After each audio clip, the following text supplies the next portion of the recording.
Greetings and welcome back to room 303 in our Talks with Walt, as we are calling our readings through the deathbed edition of Walt Whitman's Leaves of Grass. We turn now to the second of two little poems in the cluster Stanza at 70 that will celebrate spring. This one is called Soon Shall the Winter's Foil Be Here. This is poem 42 of the 58s of Stanza at 70. I love this little poem, Delicate Miracles of Earth. And in fact, I think this gives birth to one of E.E. Cummings' greatest poems. It's one that I will share with you at the conclusion of this study. I mentioned or referenced it in The Voice of the Rain in the previous lecture. Now, our assumption, speaking of, is that you've been following our stuff at LearnStrong.net, down that left-hand side, Talks with Walt, our playlist, and that you've been with us, including a set of introductory comments to introductory ideas for Stanza at 70. And then I just finished with the classic Voice of the Rain. Now, our Nortons will tell us that this little poem was first published in the New York Herald of February 21, 1888.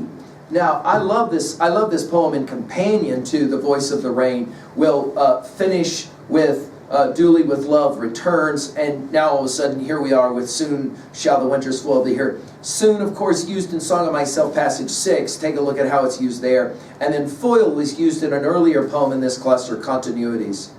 Notice the game that Whitman will play. Soon shall the winter's foil be here. That is to say, it's all about hope. What is it that Shelley says in Ode to the West Wind? If winter come, can spring be far behind? Soon shall the winter's foil be here. Soon shall these icy ligatures unbind and melt. Again, this ligatures gives rise to this idea of, and by the way, it's the only use in Leaves of Grass of that word, of holding and grasping, as we said, and melt, and then the dash. A little while. Many have seen similarities in this poem to some of Emily Dickinson's classics, especially because of the use of the dash here.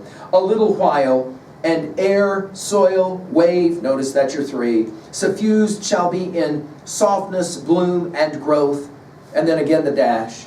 1,000 forms shall rise from these dead clods. You'll remember this from Song of Myself 30, as well as Continuities, the frozen clods, right? And chills as from low burial graves. And again, go back and look at section 1 of Ode to the West Wind, Shelley's Ode to the West Wind, to see what we're talking about here, of resurrection and the like. You'll remember there, it's Here, Oh Here. We've given full lectures on that poem at LearnStrong.net. Thine eyes, ears, all thy best attributes. Notice again the use of the dash. All that takes cognizant of natural beauty shall wake and fill. In other words, this is what spring will be. Thou shalt perceive the simple shows. Remember the word simple from Life and Death is simple problems. Now it's simple shows. The delicate miracles of earth. I love that line. Song of Myself 24 will use delicate. Starting from Palmanac 12 we'll use miracles. Dandelions, clover. Of course, dandelions makes us think about first dandelion, the poem. Dandelions, clover, the emerald grass, obviously leaves of grass, the early scents and flowers, the arbutus, this is the only use of arbutus, by the way, underfoot, the willows, yellow-green, the blossoming plum and cherry.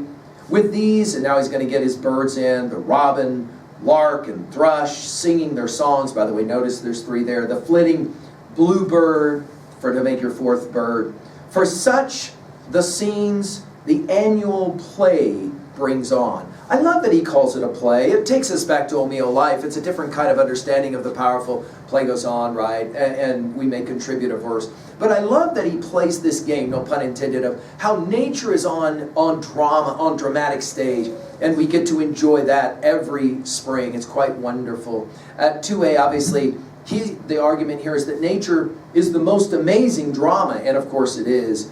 At 2b, what's fascinating to me often in Whitman's poems is what is missing. And of course, notice the word spring is never actually mentioned in this poem, and yet it is the foil. It is the thing that will, of course, take care of winter, and we love that about it.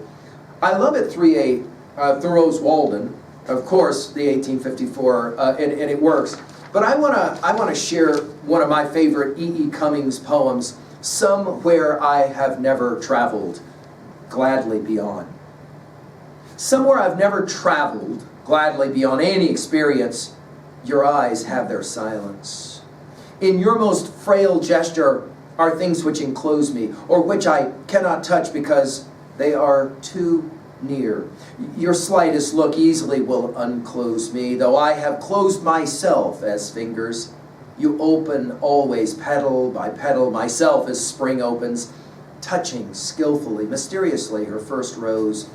Or, if you wish, be too close me, I and my life will shut very beautifully, suddenly, as when the heart of this flower imagines the snow carefully everywhere descending. Nothing which we are to perceive in this world equals the power of your intense fragility, whose texture compels me with the color of its countries, rendering death and forever with each breathing. I do not know what it is about you that closes and opens. Only something in me understands the voice of your eyes is deeper than all roses. Nobody, not even the rain, has such small hands.